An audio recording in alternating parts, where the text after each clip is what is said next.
आज आपण खमंग खुसखुशीत असे तळणीचे मोदक बनवतोय. त्यासाठी कणिक मळून घेऊ. अर्धी वाटी गव्हाचं पीठ, अर्धी वाटी बारीक रवा, पाव चमचा मीठ आणि 2 चमचे तुपाचं मोहन घालून हे पिठाला व्यवस्थित चोळून घेतलं. त्याचा मुटका तयार होतोय. आता यामध्ये थोडं थोडं पाणी घालून हे पीठ थोडंसं मऊसूत पण खूप घट्ट नाही असं मळून घेतलं. याला थोडा वेळ भिजण्यासाठी बाजूला ठेवूयात आणि तोवर सारण करून घेऊ.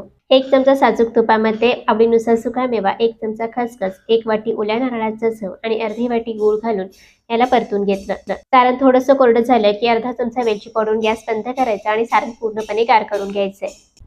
कणिक छान भिजलेली आहे. याचे छोटे छोटे गोळे करून घ्यायचे आणि याची पारी लाटून घ्यायची. पारीला कडेने कळ्या पाडून घ्यायचे, सारण भरायचं आणि मोदक बंद करून घ्यायचा. संपूर्ण मोदक तयार करून घेतले की तेल मध्यम गरम करून घ्यायचं आणि मध्यम गॅसवरती मोदक आपल्याला खमंग खुसखुशीत होईपर्यंत तळून घ्यायचे. संपूर्ण डिटेल्स रेसिपी चॅनलवरती अपलोड केलेली आहे. खालील त्रिकोणी बटनावरती क्लिक करून तो पाहू शकता.